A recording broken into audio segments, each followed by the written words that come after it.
सभी साथियों को राम राम। आज का हमारा टॉपिक है ट्रांसफार्मर डिटेल थ्योरी। तो साथियों, आज हम डिस्कशन करने जा रहे हैं ट्रांसफार्मर को फुली डिटेल में। इससे पहले साथियों, हम ट्रांसफार्मर के टॉपिक को कवर कर चुके हैं ट्रांसफार्मर बेसिक थ्योरी के रूप में। वो क्लास जो है मैंने पहले से अपलोड कर रखी है।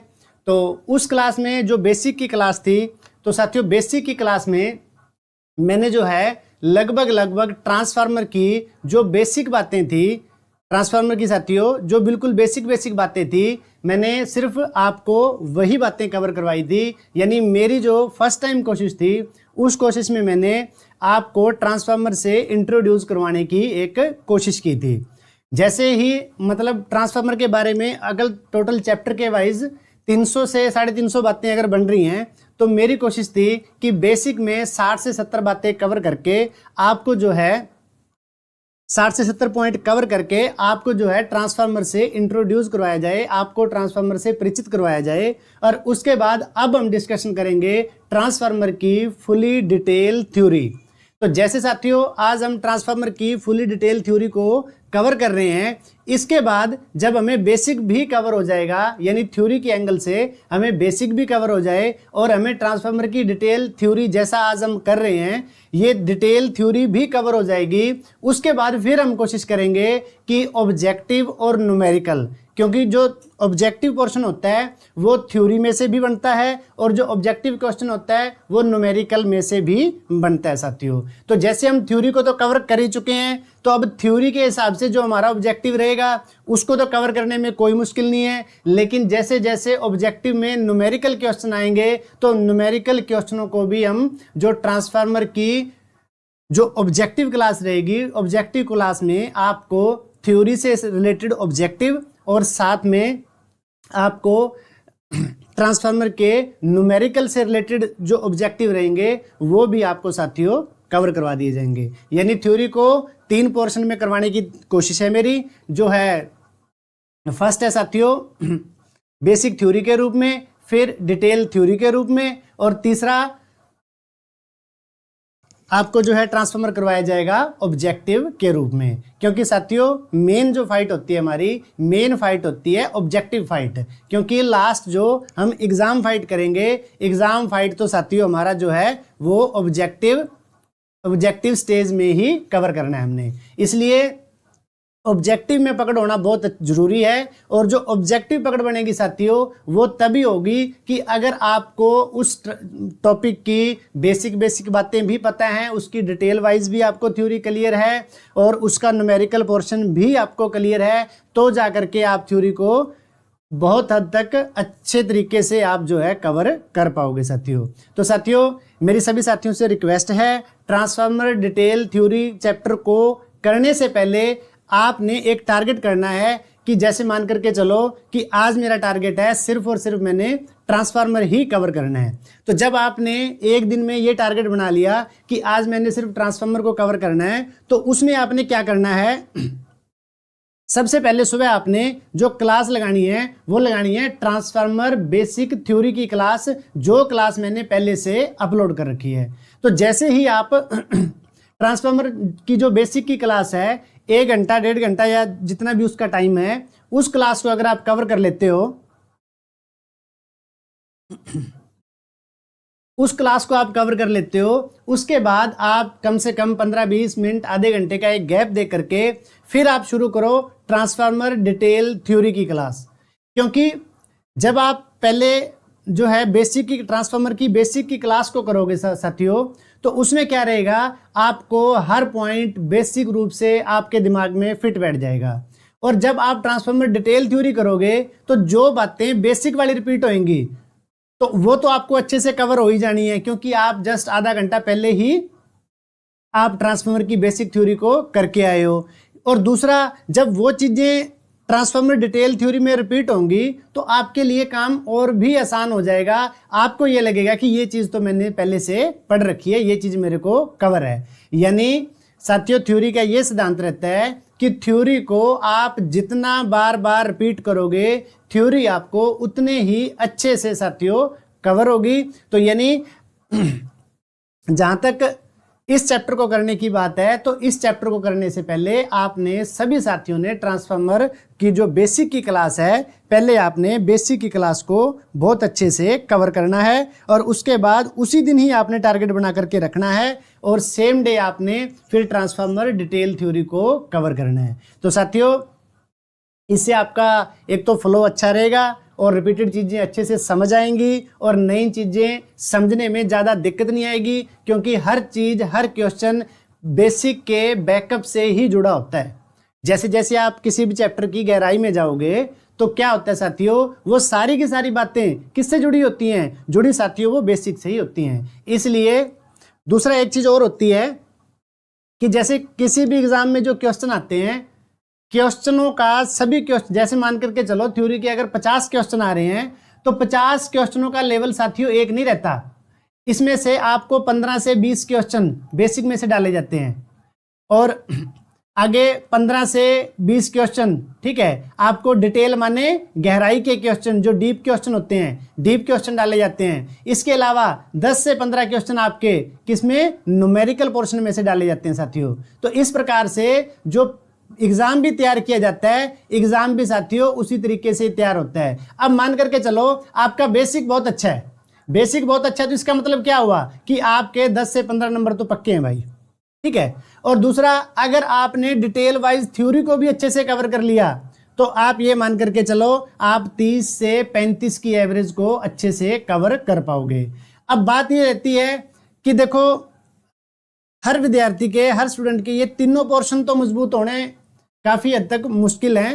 हायर एजुकेशन हो, मतलब ITI के साथ डिप्लोमा हो या ये चीज़ें हो तो थोड़ी चीज़ें आसान हो जाती हैं, नहीं तो साथियों तीनों पोर्शन कवर करने मतलब काफ़ी मुश्किल होते हैं। लेकिन साथियों अगर 3 नहीं हो सकते, 2 हों तो बहुत अच्छे से हों कि इन 2 में कोई कमी ना हो, या फिर अगर इन दोनों में कोई हल्की फुल्की कमी रहती है तो इसमें आपको जो है न्यूमेरिकल जो पोर्शन है उसको फिर आप अनटच नहीं छोड़ सकते। उसके लिए आपकी कोशिश हो कि आपके जो ये तीनों पोर्शन है, तीनों पोर्शन में से 2.5 का जो पोर्शन है, जो डाई पोर्शन है, वो तो आपको हर हालत, हर हद कवर करने ही पड़ेंगे।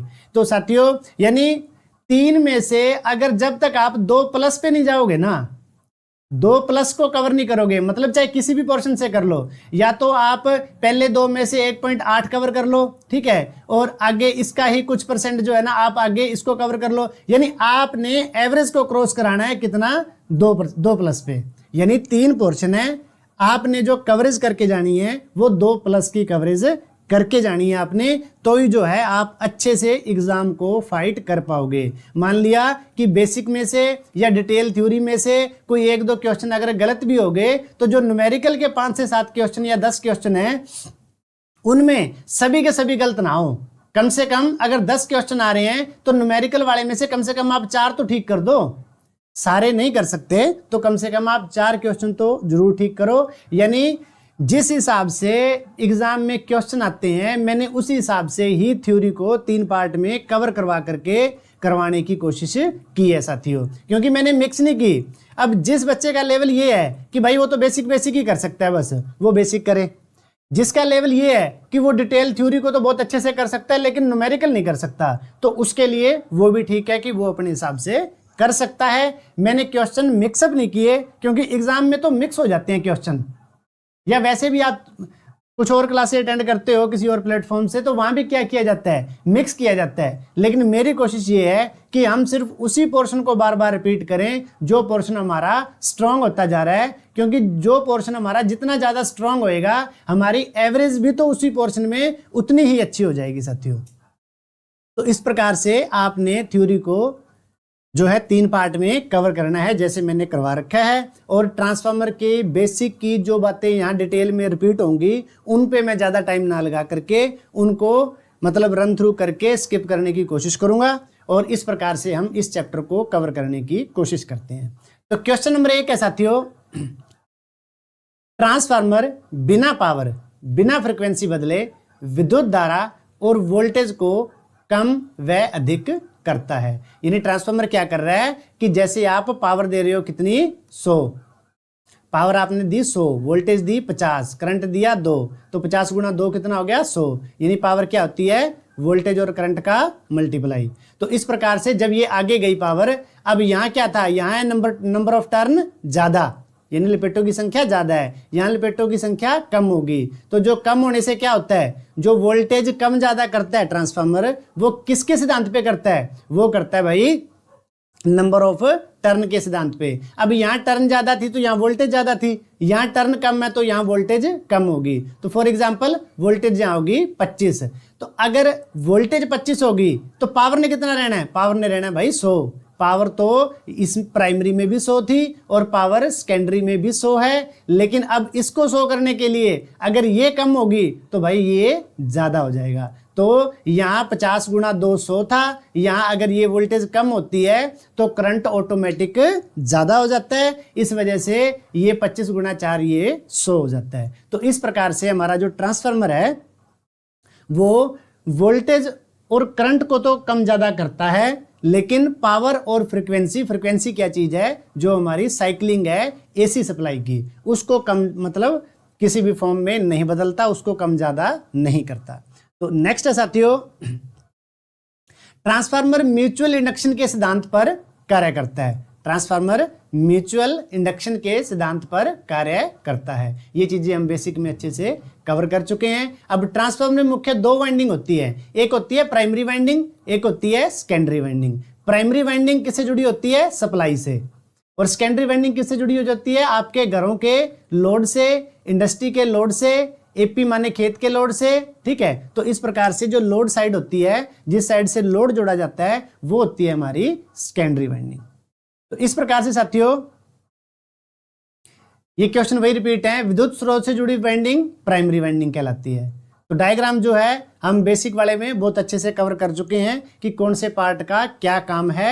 जैसे कंजर्वेटर है, ऊपर एक छोटा टैंक होता है, ये तेल से आधा भरा होता है, ये तेल की कमी को पूरा करता है या तेल के फैलाव को जगह देता है। एक्सप्लोजन वेंट ये होती है भाई, एक्सप्लोजन वेंट अगर अंदर मतलब बहुत ज़्यादा एक प्रेशर बन जाए या गैस बन जाती है तो यहाँ एक लेयर लगी होती है, वो लेयर फट जाती है, जिससे जो है प्रेशर रिलीज हो जाता है, ट्रांसफार्मर में ब्लास्ट होने के चांसेस कम हो जाते हैं। अब जहां से ये वायर अंदर डाली जाती है ये हमारी बुशिंग होती है, और आगे जैसे ये ऑयल गेज है, टेम्परेचर गेज है, बक्कल डिले है। बक्कल डिले कंजर्वेटर और मेन टैंक के बीच में लगी होती है। ये क्या है, गैसीय सिद्धांत पे कार्य करती है और ट्रांसफार्मर में इंटरनल फॉल्ट होने पे प्रोटेक्शन प्रोवाइड करवाती है। और ये है रेडिएटर होते हैं, इनमें से तेल क्या है बूंद बूंद करके झरता रहता है, जिससे उससे क्या है उसका टेम्परेचर मेंटेन रहता है, टेम्परेचर कम रहता है। ये हमारा ब्रीदर है।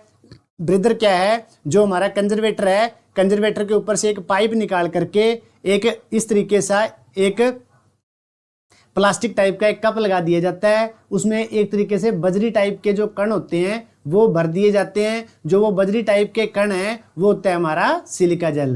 तो सिलिका जेल माने कोई लिक्विड नहीं है, ये एक तरीके से बजरी के जो टुकड़े होते हैं उस टाइप से ये एक टुकड़े हैं भाई। ठीक है, लेकिन बात ये है कि इनका जो कलर होता है ना, जब तो ये फ्रेश होते हैं, जब ये फ्रेश होते हैं तब तो इनका जो कलर है वो क्या है, बिल्कुल ब्लू होता है। लेकिन जैसे ये मॉइस्चर को सोख करके इनके अंदर ज़्यादा मॉइस्चर भर जाता है, क्योंकि जो ट्रांसफार्मर भी सांस लेता है, तो जो वो ट्रांसफार्मर सांस लेता है ना, वो ब्रीदर के थ्रू ही सांस लेता है। सांस लेने में वो अंदर हवा खींचता है, जब वो बाहर की नमी वाली हवा इसके थ्रू अंदर जाती है तो उस एयर में जितनी नमी होती है उस नमी को सोखने का काम कौन करता है, हमारा ब्रीदर करता है। और जैसे वो नमी सोखता रहता है तो उसके अंदर जो वो बजरी के कण माने जो सिलिका जेल होती है उसका जो कलर है, कलर उसका चेंज हो जाता है। स्टार्टिंग में तो वो बिल्कुल ब्लू होता है, नीले कलर का होता है, लेकिन जैसे जैसे टाइम स्पेंड होने के बाद वो नमी अपनी सोखता एयर की नमी को सोखता रहता है, तो उसका जो कलर है वो या तो हल्का गुलाबी, ठीक है, या फिर सफेद हो जाता है, या फिर सफेद हो जाता है भाई। तो इस प्रकार से ये क्वेश्चन वैसे आगे रिपीट होंगे अपने। ठीक है, तो इस प्रकार से साथियों नेक्स्ट है कि लोड से जुड़ी वाइंडिंग सेकेंडरी वाइंडिंग कहलाती है। Transformer core laminated silicon steel की बनी होती है भाई। कोर ये होती है, ये होती है ट्रांसफार्मर कोर। अब ट्रांसफार्मर कोर क्यों लगाई जाती है? वाइंडिंग को सेटअप करने के लिए, क्योंकि ट्रांसफार्मर सारा का सारा तेल से भरा होता है। अब प्राइमरी और सेकेंडरी वाइंडिंग को सेटअप भी तो करना है, लगाना भी तो है, रखना भी तो है ना कहीं। उसको रखने के लिए जिस फ्रेम का प्रयोग किया जाता है, जिसके ऊपर वाइंडिंग को सेटअप किया जाता है, वो होती है हमारी कोर। और कोर को लेमिनेटेड किया जाता है, यानी एक लेमिनेशन चढ़ाई जाती है इसके ऊपर। और ये किस पदार्थ की बनी होती है? सिलिकॉन स्टील की बनी होती है। अब है ट्रांसफार्मर कोर का दूसरा कार्य है। दूसरा कार्य क्या है? फ्लक्स को रास्ता प्रदान करना भी है। मान लो कुछ, वैसे तो मैक्सिमम फ्लक्स बाय एयर भी जाता है, लेकिन कुछ फ्लक्स जो है कोर के थ्रू प्राइमरी टू सेकेंडरी भी मूव करता है। इसलिए कोर का दूसरा कार्य चुंबकीय फ्लक्स को रास्ता प्रदान करना होता है। ट्रांसफार्मर कोर में कौन से मटेरियल थे? सिलिकॉन और मतलब स्टील, जैसे सिलिकॉन स्टील प्रयोग की जाती है, तो उस प्रकार से ट्रांसफार्मर में 4% तो होता है भाई सिलिकॉन, और 96% क्या है? आयरन मिक्स किया जाता है। तो नेक्स्ट है ट्रांसफार्मर कोर। अगर 25 हर्ट्ज फ्रिक्वेंसी के लिए बनाई जाती है तो उसका साइज होता है 0.5 mm। अगर 50 के लिए बनाई जाती है तो उसका होता है 0.3 mm की मोटाई उसकी रखी जाती है। अब क्वेश्चन है, ट्रांसफार्मर डीसी सप्लाई पर कार्य नहीं करता। अब ट्रांसफार्मर डीसी सप्लाई पे कार्य क्यों नहीं करता भाई? एसी पे क्यों करता है? बिल्कुल सिंपल चीजें हैं, वैसे तो इनको काफी मतलब ऑब्जेक्टिव में तो ये संभावित क्वेश्चन है, बहुत बार आता है, ठीक है। और इसको जो है समझाने वाले तो बड़ा डिटेल में ले जाते हैं, ठीक है, लेकिन ऐसा कुछ नहीं है, ज्यादा मतलब पजल होने वाला क्वेश्चन नहीं है, ये बड़ा सिंपल क्वेश्चन है। अगर देखो ये एक ट्रांसफार्मर की प्राइमरी है, ये एक सेकेंडरी है।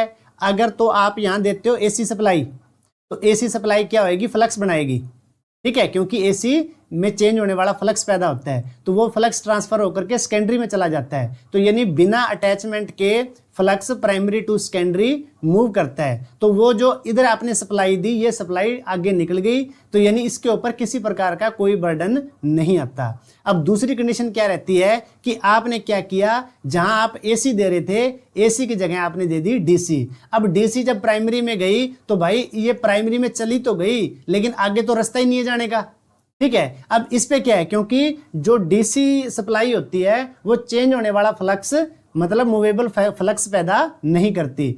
अब क्या है, ये जो सप्लाई आई है एसी के केस में तो ये आगे ट्रांसफर होगी थी, लेकिन डीसी के केस में क्या है, ये आगे ट्रांसफर नहीं होगी भाई, ठीक है। तो ये सारा का सारा बर्डन क्या है, प्राइमरी वाइंडिंग पे ही आ जाएगा। और क्वेश्चन कई बार ये भी आ जाता है कि मान लो ये तो चीज सिंपल है कि इसके ऊपर बर्डन आया और ये डैमेज होगी, लेकिन बहुत जगह ऑब्जेक्टिव ऐसे ऐसे भी क्वेश्चन आते हैं कि भाई डीसी सप्लाई देने पे क्या होगा, क्या होगा, वाइंडिंग डैमेज हो जाएगी। लेकिन शर्त ये है कि वाइंडिंग डैमेज कौन सी होगी, प्राइमरी या सेकेंडरी या दोनों, ठीक है। तो ऐसे ऐसे भी क्वेश्चन बनते हैं। अब थ्योरी का जो स्टैंडर्ड है, थ्योरी का स्टैंडर्ड तो ये कहता है जब सप्लाई सारी की सारी रुक ही प्राइमरी में रही है, बर्डन सारा का सारा आ ही प्राइमरी में रहा है, तो भाई डैमेज कौन सी होगी, डैमेज भी प्राइमरी ही होगी, ना कि सेकेंडरी होगी, ठीक है। तो इस प्रकार से ऐसे ऐसे भी ऑब्जेक्टिव क्वेश्चन हैं जो काफी मतलब डीप जाते हैं, क्योंकि थ्योरी का जो असल रूप है वो तो आपको ऑब्जेक्टिव में जाकर के ही पता चलेगा।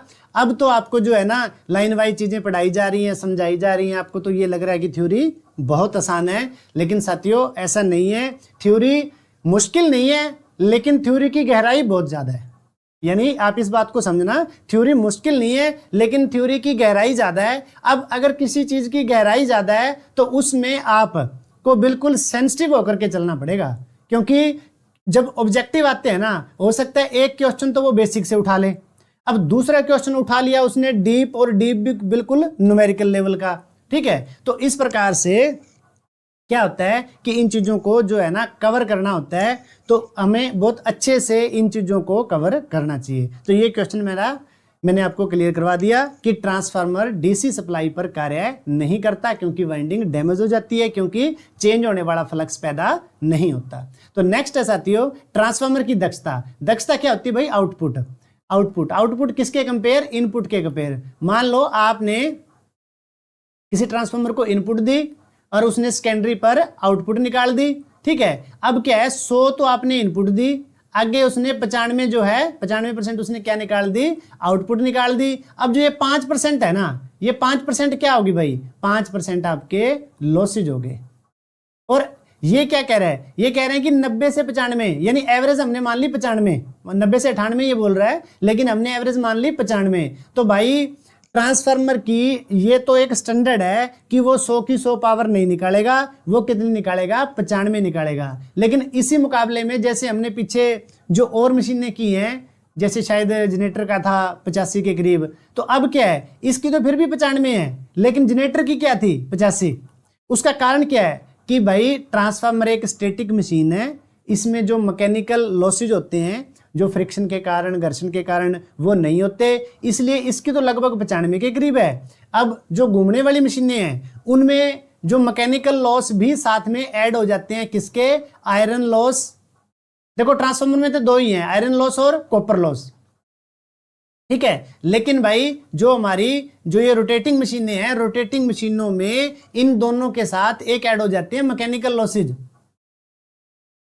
ऐड हो जाते हैं मैकेनिकल लॉसेज। मतलब मैकेनिकल लॉसेज बेरिंग के जाम होने के कारण, ठीक है, या किसी और तरीके के एयर फ्रिक्शन के कारण। तो इस प्रकार से साथियों ये होती है हमारी ट्रांसफार्मर की दक्षता। अब बात आती है कि एक आदर्श ट्रांसफार्मर, आदर्श ट्रांसफार्मर क्या है भाई, आइडियल, जिसमें कोई कमी ना हो। उसकी प्राइमरी की पावर, उसकी सेकेंडरी की पावर और उसकी प्राइमरी की पावर बराबर होती है, यानी उसमें जो इनपुट है वो बराबर होती है आउटपुट के, यानी 100 इसमें है और 100 ही इसमें है, इसमें वो 95 वाला फंडा नहीं है, ठीक है साथियों। तो नेक्स्ट है कि ट्रांसफार्मर की रेटिंग किस में ली जाती है, ट्रांसफार्मर की रेटिंग ली जाती है केवीए में, ठीक है, केवी में ली जाती है। यानी कुल मिलाकर के शुरू कहां से होती है, वोल्ट एम्पियर से, उसके बाद बड़ी है इसकी, जैसे वोल्ट एम्पियर सबसे छोटी, किलो वोल्ट एम्पियर, और एमवीए मेगा वोल्ट एम्पियर, यानी छोटा ट्रांसफार्मर, उससे बड़ा ट्रांसफार्मर, उससे बड़ा ट्रांसफार्मर। इस प्रकार से ये इसकी रेंज बढ़ती रहती है। ये क्यों रखा जाता है, क्योंकि केवीए में ही क्यों लिया जाता है, क्योंकि भाई यहां हमें जो पावर फैक्टर है, ठीक है, हमें पावर फैक्टर का नहीं पता होता कि लोड के साथ किस प्रकार का पावर फैक्टर जुड़ा हुआ है, इसलिए ट्रांसफार्मर को उसी पावर की यूनिट से ही डिफाइन किया जाता है जिसमें पावर फैक्टर की कैलकुलेशन हम ना कर सकते हो या हमारे पास उसका डाटा न हो।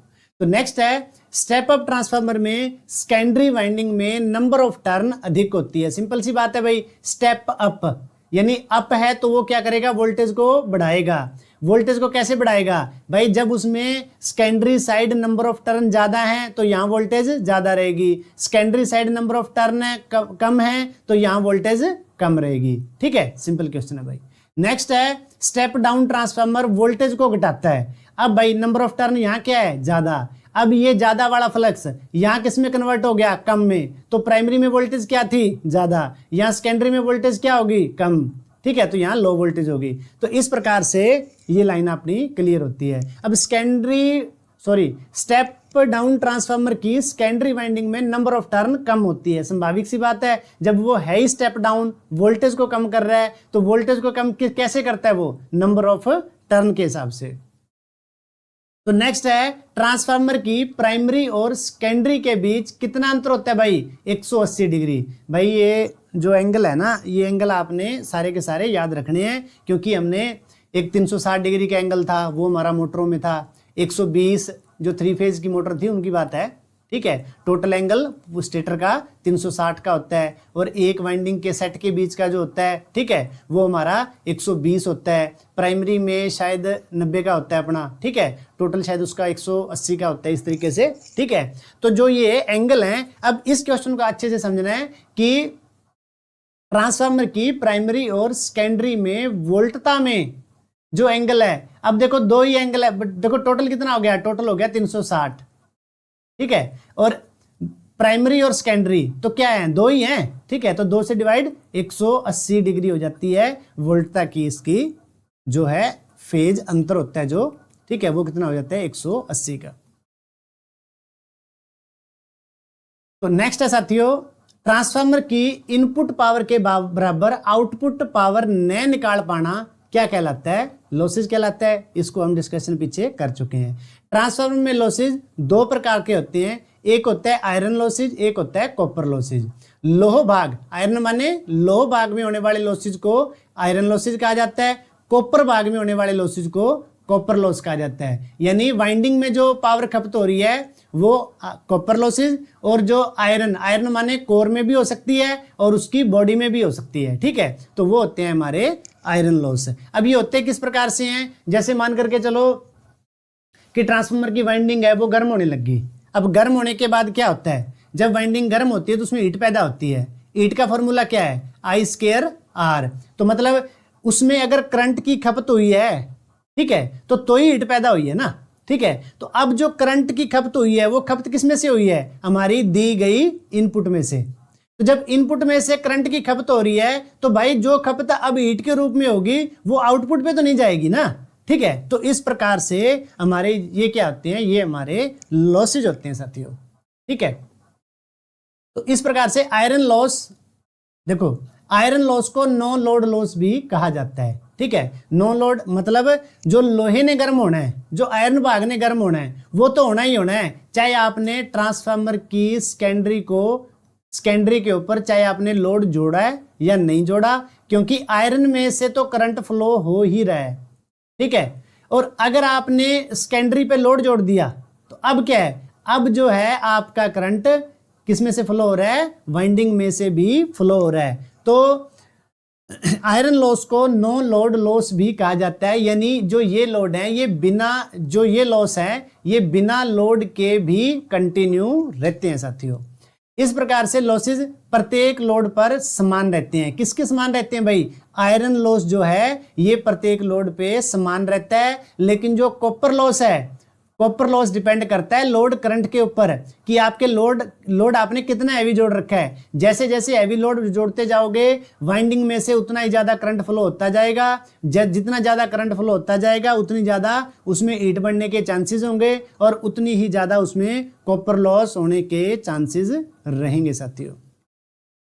तो नेक्स्ट है आयरन लॉस दो प्रकार के होते हैं, एक होता है भाई एडी करंट लॉस, दूसरा होता है हिस्टैरिसीस लॉस, ठीक है। तो अब एडी करंट लॉस और हिस्टैरिसीस लॉस ये मैंने पहले आपको बेसिक में भी अच्छे से कवर करवा रखे हैं, ठीक है, और जो अपना शायद डीसी मोटर डीसी जनरेटर में भी शायद मैंने बहुत अच्छे से कवर करवा रखे हैं आपको। तो नेक्स्ट है साथियों कॉपर लॉस लोड बढ़ने से बढ़ते हैं, ये बात हम पहले कर चुके हैं। कॉपर लॉस ट्रांसफार्मर के वाइंडिंग के प्रतिरोध के कारण पैदा होते हैं। दो चीजों के कारण होते हैं भाई, I²R, यानी ज्यादा करंट बढ़ेगा तो भी लॉस बढ़ेंगे और ज्यादा प्रतिरोध बढ़ाओगे वाइंडिंग का तो भी वो बढ़ेंगे साथियों। आयरन लॉस को कांस्टेंट लॉस भी कहा जाता है, क्योंकि भाई आयरन लॉस तो स्थिर रहते हैं, क्योंकि वो तो सिर्फ आयरन पार्ट में से फ्लो होने हैं, चाहे आप उसको लोड के साथ जोड़ो या ना जोड़ो। कॉपर लॉस जो वाइंडिंग में लॉस होते हैं उन्हें क्या कहा जाता है? वेरिएबल लॉस कहा जाता है। वो वेरी होते रहते हैं, किसके अनुसार? लगाए गए लोड के अनुसार, ठीक है। नेक्स्ट है ट्रांसफार्मर लॉसेस ज्ञात करने के लिए दो प्रकार के टेस्ट किए जाते हैं, ठीक है। अब हमने पीछे पढ़ा है कि दो प्रकार के लॉसेस है हमारे, एक है आयरन और एक है कॉपर। ये दोनों किसमें है? ट्रांसफार्मर में। अब हमने निकालना है भाई कि लॉस कैसे फाइंड आउट करें। जिस ट्रांसफार्मर के आपने लॉस फाइंड आउट करने हैं उस ट्रांसफार्मर को जैसे हमने यहां लिया। अब ओपन सर्किट टेस्ट है। ओपन सर्किट टेस्ट में क्या होगा? जब हम सेकेंडरी को हमने क्या कर दिया? ओपन कर दिया। सेकेंडरी को हमने ओपन कर दिया। जब सेकेंडरी ही ओपन है तो दोनों वाइंडिंग में किसी प्रकार का कोई करंट फ्लो नहीं होएगा, ठीक है, क्योंकि आगे जब सर्किट ही ओपन है तो इस प्रकार से आयरन लॉस में क्या होता है, सॉरी ओपन सर्किट टेस्ट में क्या होता है? जो सिर्फ वही लॉसेज ज्ञात होते हैं जो आयरन पार्ट में से पावर फ्लो होती है ना, सिर्फ उसी को ही आप कैलकुलेट कर सकते हो, वाइंडिंग वाले को नहीं कर सकते। दूसरे शब्दों में हम ये कहें कि जो हमारी आयरन लॉस है, आयरन लॉस निकालने के लिए वाइंडिंग को ओपन रखा जाता है, इसलिए इसका नाम है ओपन सर्किट टेस्ट। अब हमने क्या किया? एक लगा दिया हमने वाट मीटर, एक लगा दिया एम्पीयर मीटर, एक लगा दिया वोल्ट मीटर। अब ये अपनी पोजीशन के हिसाब से सेट है। अब वाट मीटर क्या है? Watt meter total power calculation कर रहा है, क्योंकि वाट मीटर क्या करता है, पावर करता है। इसमें दो कॉइल होती है, एक होती है करंट कॉइल और एक होती है प्रेशर कॉइल, ठीक है। अब इसने पावर तो कैलकुलेट कर दी 100, लेकिन जो एम्पियर मीटर है, ठीक है, और जो वोल्ट मीटर है, ये भी क्या कर रहे हैं, ये भी तो वोल्टेज और करंट को ही कैलकुलेट कर रहे हैं। और इसने क्या किया, इसने भी वोल्टेज और करंट को कैलकुलेट किया। फर्क क्या है, इन ये दोनों अलग अलग वैल्यू दिखा रहे हैं, इसने एक ही जगह इकट्ठी करके आपको डायरेक्ट पावर दिखा दी।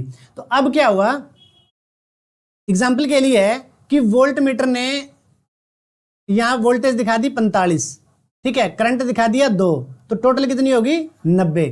अब देखो वाट मीटर जो पावर दिखा रहा है वो दिखा रहा है 100, वो भी करंट और वोल्टेज का मल्टीप्लाई है, ठीक है। एम्पियर मीटर और वोल्ट मीटर जो दिखा रहा है ये भी करंट और वोल्टेज का मल्टीप्लाई है। तो दोनों केस में क्या हुआ, दोनों केस में कैलकुलेशन तो पावर ही हुई है, लेकिन दोनों पावर में क्या है, डिफरेंस है। डिफरेंस कितने का है, 10 का है। तो 10% क्या हो गए भाई, ये 10% आयरन लॉस हो गए, जो हमारे मतलब आयरन पार्ट जो हमारा गर्म हो रहा है ये उसके लॉसेज हैं भाई, ठीक है। तो नेक्स्ट है शॉर्ट सर्किट। शॉर्ट सर्किट में क्या किया जाता है, शॉर्ट सर्किट में जो सेकेंडरी वाइंडिंग है उसको शॉर्ट कर दिया जाता है। शॉर्ट करने के बाद इधर से सप्लाई दी जाती है। इधर से देखो, शॉर्ट होने पे सप्लाई देने का मतलब ये नहीं है कि इसको आप पूरी की पूरी सप्लाई दे रहे हो, इसकी परसेंटेज होती है, ठीक है। मतलब वैसे तो कैपेसिटी के हिसाब से अलग अलग भी होती है, कहीं 3 से 5 भी होती है, कहीं 8 से 10 भी होती है, ठीक है। वो आप डिटेल में आगे कवर करोगे, ठीक है। तो हमने क्या किया, इसको सप्लाई दे दी। सप्लाई देने के बाद अब जो सप्लाई सारी मूव करेगी ना, वो किस में करेगी, कॉपर पार्ट में करेगी। तो ठीक है, अब जो वाट मीटर, एम्पियर मीटर और वोल्ट मीटर में यानी जो ऊपर डिफरेंस आया था, अब जो डिफरेंस आएगा ना, वो डिफरेंस कौन से लॉस होंगे, वो होंगे भाई कॉपर लॉस। वो कौन से लॉस होंगे, हमारे कॉपर लॉस होंगे। तो इस प्रकार से ये जो हमने ऊपर 2 टेस्ट पढ़े हैं, इन दोनों टेस्टों को कवर करने का जो तरीका है, एक होता है ओपन सर्किट, एक होता है short circuit. Open circuit iron loss के लिए, शॉर्ट सर्किट कॉपर लॉस निकालने के लिए यूज किया जाता है। आगे अभी इसकी और भी डिटेल आएगी।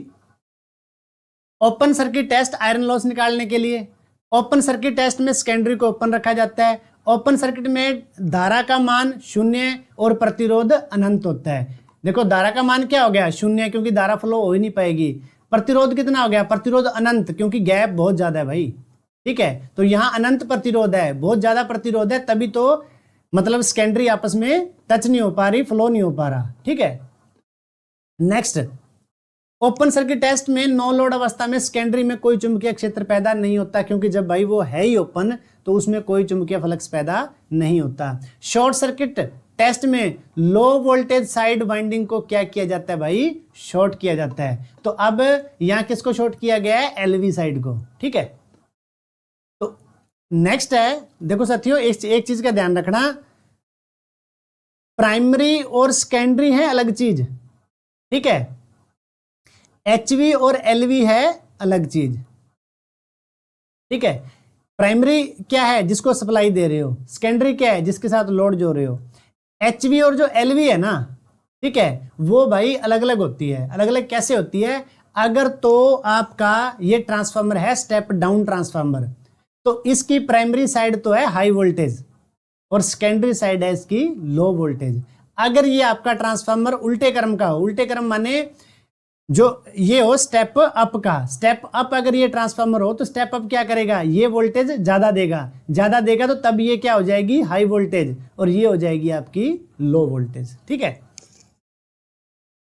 तो इसमें शॉर्ट सर्किट टेस्ट में जो लो वोल्टेज साइड वाइंडिंग को क्या है, शॉर्ट करके कॉपर लॉस ज्ञात किए जाते हैं। शॉर्ट सर्किट टेस्ट में अधिकतम वोल्टेज का कितना, 5%। मैंने आपको ऊपर भी बताई ये बात कि 5% वोल्टेज ही दी जाती है। अगर पूरी वोल्टेज दे दोगे तो भाई साहब आपकी जो वाइंडिंग है, वाइंडिंग ही डैमेज हो जाएगी। नेक्स्ट है, आउटपुट वोल्टेज के आधार पर ट्रांसफार्मर 2 प्रकार के होते हैं। मान लो अब हमने क्या किया कि ट्रांसफार्मर की अलग अलग प्रकार से क्लासिफिकेशन कर दी भाई।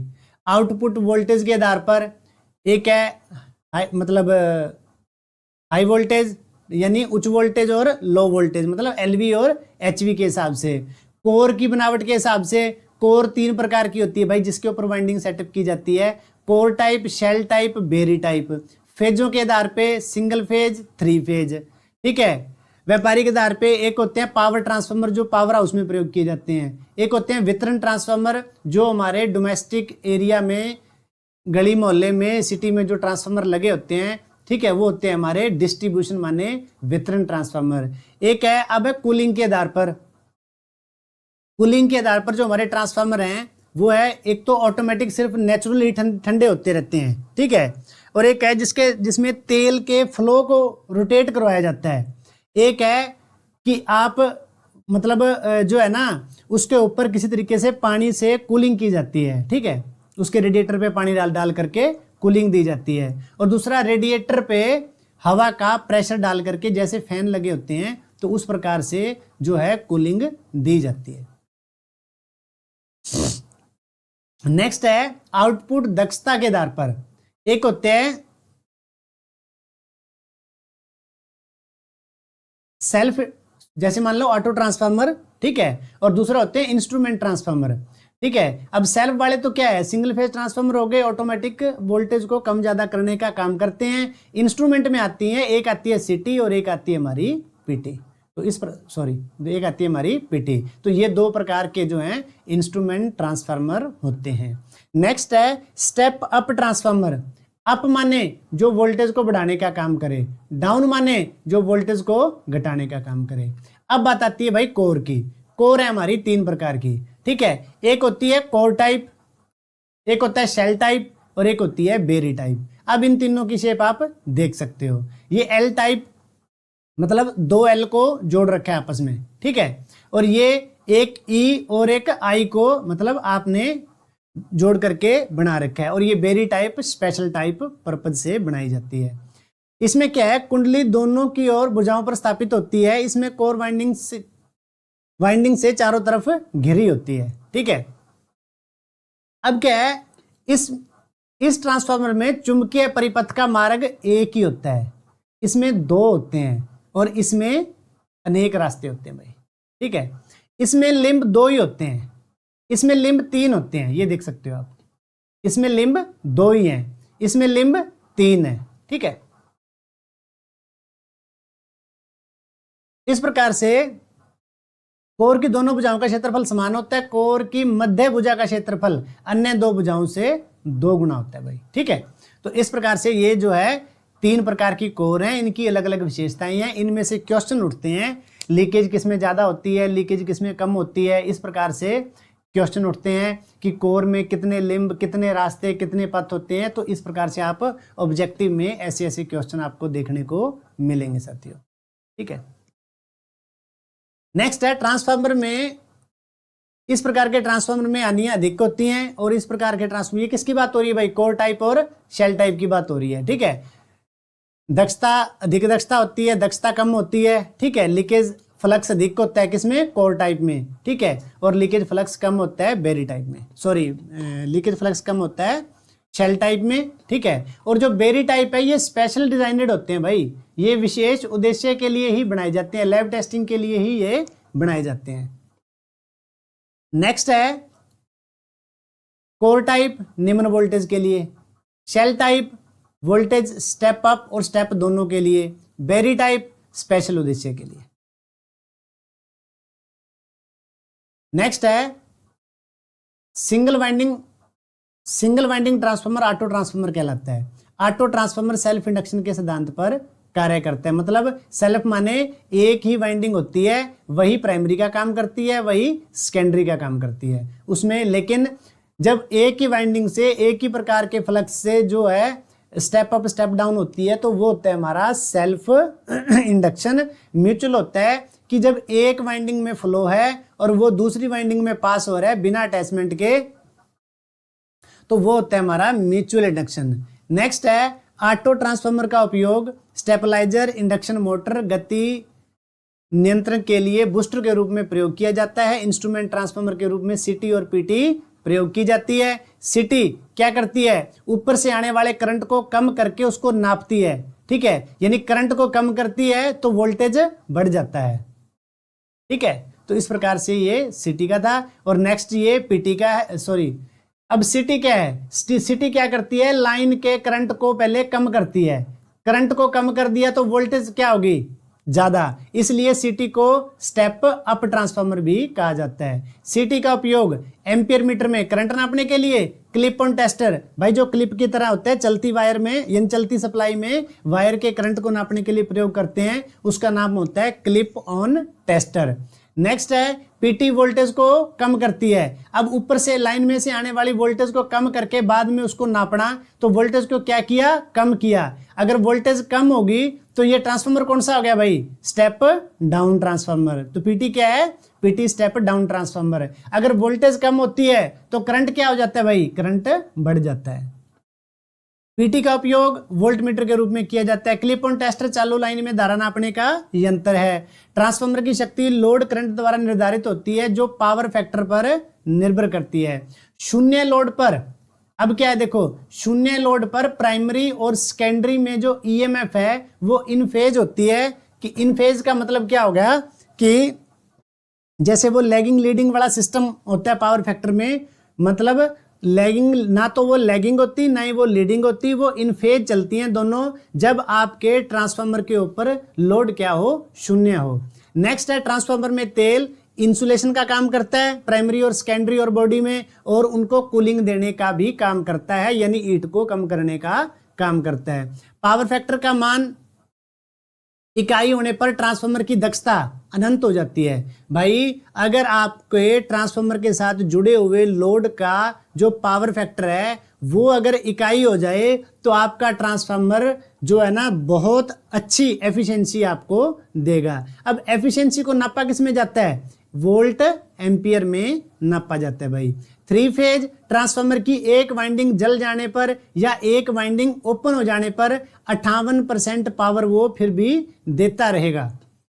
नेक्स्ट है हाई फ्रिक्वेंसी ट्रांसफार्मर में फेरेट टाइप कोर प्रयोग की जाती है। ये फेरेट टाइप एक अलग से स्पेशल डिजाइनड मटेरियल होता है भाई जो हाई फ्रिक्वेंसी ट्रांसफार्मर के लिए बनाया जाता है। कंजर्वेटर का कार्य है, ये आप पहले क्लियर कर चुके हैं कि तेल की कमी को पूरा करना और तेल के फैलाव को जगह देना, यानी ट्रांसफार्मर के ऊपर लगे छोटे टैंक की बात कर रहा है।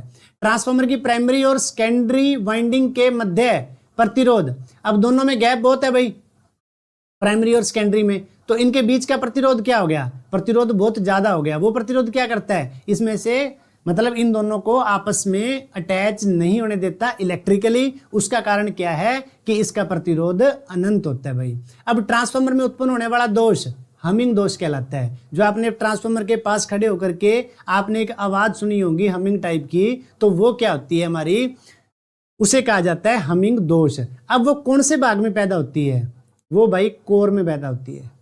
क्यों होती है, जब एक्स्ट्रा मैग्नीट्यूड पैदा होता है, कब, जब मान करके चलो लो लोड है, कम लोड है, कम लोड पे जब एक्स्ट्रा मैग्नीट्यूड बन जाता है वो किस में बनता है, वाइंडिंग में। तो वो एक्स्ट्रा मैग्नीट्यूड क्या करता है, कोर में कंपन पैदा करता है।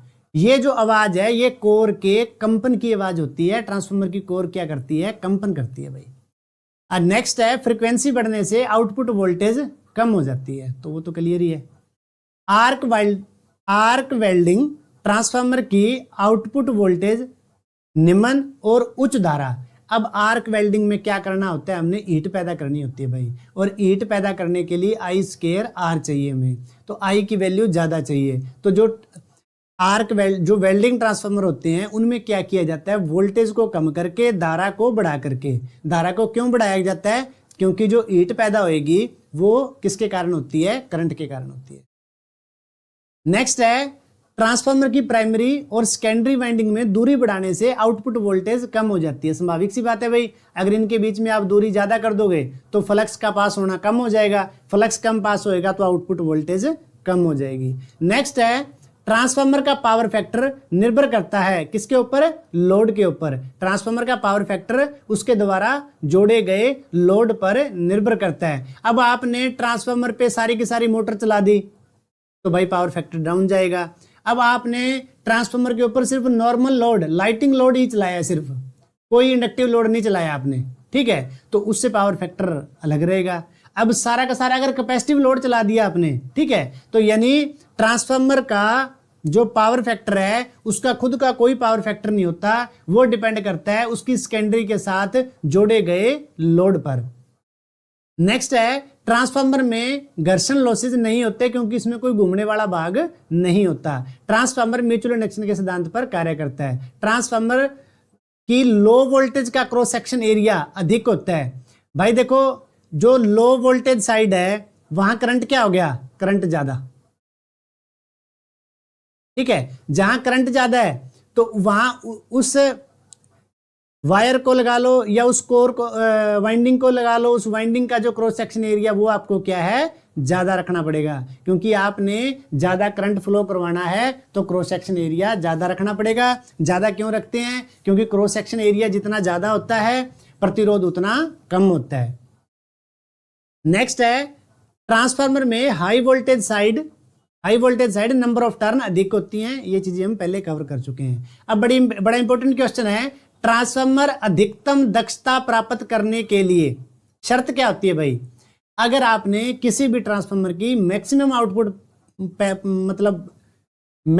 आउटपुट आपने प्राप्त करनी है तो उसके लिए उसके कॉपर लॉस बराबर होने चाहिए किसके, आयरन लॉस के। दो ट्रांसफार्मर पैरेलल में जोड़ने के लिए समान पोलैरिटी से जोड़ना जरूरी होता है, ठीक है। अब ये पैरेलल का क्या सिस्टम होता है, आपके पावर हाउस में एक ट्रांसफार्मर है, ठीक है, इसकी कैपेसिटी है 10 MVA, ठीक है। अब क्या है, जब नॉर्मल रूटीन है ना, नॉर्मल रूटीन में तो आपका लोड ही सारा का सारा 8 MVA है, तो आपका ये सिस्टम ठीक ठाक चल रहा है। लेकिन क्या होता है कि जब पीक सीजन आता है, पीक सीजन में जो ये आपका 8 लोड है ना, ये 13 हो जाता है, एग्जाम्पल के लिए 13 MVA। अब क्या है, इसकी 10 वाले की इतनी क्षमता तो है नहीं, तो हम क्या करते हैं, इसके पैरेलल में एक और ट्रांसफार्मर जोड़ देते हैं सिंक्रोनाइजेशन करके, ठीक है। उसकी कैपेसिटी भी कितनी है, 10 है। तो अब आपकी टोटल कैपेसिटी कितनी होगी, टोटल कैपेसिटी होगी आपकी 20। लोड कितना है आपका, लोड है आपका 13। तो क्या होता है, वैसे तो ये मतलब फिक्स होता है, इसकी जो सेटिंग होती है, ठीक है, उसमें क्या है, आप रेशियो डाल दो कि दोनों पे जो है ना लोड 50-50 चलना चाहिए, ठीक है, या 60-40 चलना चाहिए, चलो वो तो सेटिंग की होती है। लेकिन अगर आपने 50-50 पे भी सेट कर दिया तो टोटल अब आपका जो एक तरीके से 13 MVA का जो लोड है ये दोनों पे चलेगा कितना, 6.5, यानी ये भी लाइट कंडीशन में चलेगा और ये भी लाइट कंडीशन में चलेगा। और जैसे ही ये लोड वापसी 10 से कम पर आएगा, आप ऐसी सेटिंग करके भी रख सकते हो कि फिर ये लोड 1 पर ही शिफ्ट हो जाए। तो ये सिस्टम होता है दो ट्रांसफार्मर पैरेलल में जोड़ने के लिए समान पोलैरिटी। समान पोलैरिटी माने इसका आर फेज इसके आर से, इसका वाई इसके वाई से, इसका बी इसके बी से, इस प्रकार से। नेक्स्ट है ब्रीदर का कार्य है ट्रांसफार्मर की नमी को सोखना। नो लोड कंडीशन में कॉपर लॉस नेग्लेक्ट माने जाते हैं। जब लोड ही नहीं जोड़ा, कॉपर में से कोई करंट ही फ्लो नहीं हो रहा, तो जो कॉपर लॉस है वो नेग्लेक्ट माने जाते हैं। नेक्स्ट है ट्रांसफार्मर की एफिशिएंसी और रेगुलेशन जानने के लिए back to back test perform किया जाता है। ब्रीदर में सिलिका जेल भरा जाता है। ट्रांसफार्मर में लॉस 2 प्रकार के होते हैं। ट्रांसफार्मर की दक्षता 98% होती है। सिटी एक स्टेप अप ट्रांसफार्मर है क्योंकि करंट को कम करता है, वोल्टेज को बढ़ाता है। पीटी एक स्टेप डाउन ट्रांसफार्मर है क्योंकि ये लाइन की वोल्टेज को कम करती है। ट्रांसफार्मर की कोर में उत्पन्न ईएमएफ किस पे डिपेंड करती है? कोर में उत्पन्न फ्लक्स, सप्लाई फ्रीक्वेंसी और नंबर ऑफ टर्न पे। नेक्स्ट है ट्रांसफार्मर की सेकेंडरी वाइंडिंग और प्राइमरी वाइंडिंग में टर्नों के अनुपात को क्या कहते हैं? ट्रांसफार्मर रेशियो कहा जाता है। किससे डिनोट किया जाता है? के से। आयरन लॉस कितने प्रकार के होते हैं? Eddy current loss, hysteresis loss. Secondary side load डालने पर प्राइमरी साइड करंट बढ़ जाता है क्योंकि लोड करंट ट्रांसफर तो दोनों साइड ही होता है भाई। ट्रांसफार्मर में सबसे ज्यादा हीट किस में होती है? सबसे ज्यादा हीट होती है वाइंडिंग में और उससे कम होती है तेल में। तो भाई इस चीज का आप ख्याल रखना। ये बड़ा इंपॉर्टेंट क्वेश्चन है, ये बड़ा प्रैक्टिकल क्वेश्चन है कि जैसा प्रैक्टिकली देखा जाता है कि जब ट्रांसफार्मर जब किसी भी ट्रांसफार्मर का टेम्परेचर नोट किया जाता है ना, तो वेरिएशन तो होता है। वेरिएशन किस में होता है कि अगर वाइंडिंग पे सपोज दैट 48 चल रहा है ना, ठीक है, तो ऑयल पे उससे कम ही चले, चाहे बेशक 46 चले या फिर 44 चले, ठीक है। तो इस प्रकार से जहां बात आती है सबसे ज्यादा हीट की, अगर ये क्वेश्चन ऑब्जेक्टिव में आ जाता है और उसमें एक ऑप्शन में वो वाइंडिंग दे दे और एक ऑप्शन में आपको ऑयल दे दे, तो भाई आपने क्लिक करना है वाइंडिंग को, क्योंकि सबसे ज्यादा जो हीट पैदा होती है वो किस में होती है भाई, वाइंडिंग में, उससे कम होती है ऑयल में, और उससे कम वो अलग बात है कि बॉडी भी गर्म होती है। ठीक है। पावर ट्रांसफार्मर में स्टार डेल्टा में जोड़े जाते हैं, जो पावर ट्रांसफार्मर हैं वो स्टार डेल्टा में जोड़े जाते हैं, डिस्ट्रीब्यूशन ट्रांसफार्मर डेल्टा स्टार में, यानी तभी आपको न्यूट्रल मिलती है, क्योंकि जो स्टार पॉइंट है, स्टार पॉइंट आपको न्यूट्रल प्रोवाइड करवाता है। नेक्स्ट है बक्कल रिले, एक सुरक्षा युक्ति है। साथियों वैसे थोड़ा सा कंसेप्ट अधूरा है, मैंने स्टार डेल्टा को यहाँ थोड़ा पेंडिंग छोड़ दिया, उसका कारण ये है कि मैं स्टार डेल्टा का जो पूरा कंसेप्ट है उसको एक ही क्लास में कवर कराऊंगा। हालांकि वो क्लास मतलब छोटी रहेगी, कम टाइम की रहेगी, लेकिन उसमें जो है ना स्टार का क्या काम है, डेल्टा का क्या काम है, किसमें कितनी वोल्टेज रहती है, कितना करंट रहता है, तो वो मैं स्टार डेल्टा में आपको अच्छे से कवर करवा दूंगा। तो ही मैंने ज़्यादा टाइम ना लगा करके इसको कवर करने की कोशिश की है। नेक्स्ट है बक्कल रिले। अब बक्कल रिले क्या करती है, ट्रांसफार्मर के अंदर जब हीट पैदा होती है या कुछ हार्मफुल गैसेस पैदा होती हैं, या जब अंदर शॉर्ट सर्किट होता है, तो क्या है कुछ हार्मफुल गैसेस पैदा होती हैं, वो आकर के आपके कंजर्वेटर, ठीक है, और जो आपका मेन टैंक है, ठीक है, इसके बीच में ये बक्कल लगी होती है। अब मान लो यहाँ गैसेस पैदा हुई, ये गैसेस चल करके यहाँ आई, यहाँ जा करके ऊपर जा रही हैं ये, तो जब ये बक्कल से क्रॉस होती है ना, तो बक्कल इन हार्मफुल गैसेज को सेंस करती है, सेंस करके आपके सिस्टम को, ट्रांसफार्मर को ट्रिप करवाने का काम करती है या आपको अलार्म देती है। दूसरा, अब ये तेल से आधा भराना जरूरी है एक तरीके से। अब तेल खत्म होते होते होते होते खाली होकर के यहाँ आ गई, तो जैसे बक्कल में से तेल खत्म होएगा ना, तो साथ के साथ आपका अलार्म आएगा, अलार्म आते ट्रांसफार्मर आपका ट्रिप होएगा। उसका कारण क्या है कि आपको यह बता दिया जाएगा कि आपके ट्रांसफार्मर में ऑयल कम हो चुका है, ऑयल डालो, क्योंकि अगर बिना ऑयल के आप चलाओगे तो डैमेज हो जाएगा, क्योंकि ऑयल कूलिंग प्रोवाइड करवाने का काम करता है भाई। तो नेक्स्ट है साथियों कि ट्रांसफार्मर के लिए सबसे अच्छा इंसुलेटिंग लिक्विड कौन सा है, हाइड्रोकार्बन लिक्विड। मेन टैंक के ऊपर बने टैंक को, छोटे टैंक को कंजर्वेटर कहते हैं। नमी सोखने के बाद हल्का गुलाबी रंग हो जाता है। ट्रांसफार्मर में मिनरल ऑयल प्रयोग किया जाता है। नमी सोखने से पहले कौन सा रंग होता है, सिलिका जेल का नीला रंग होता है भाई।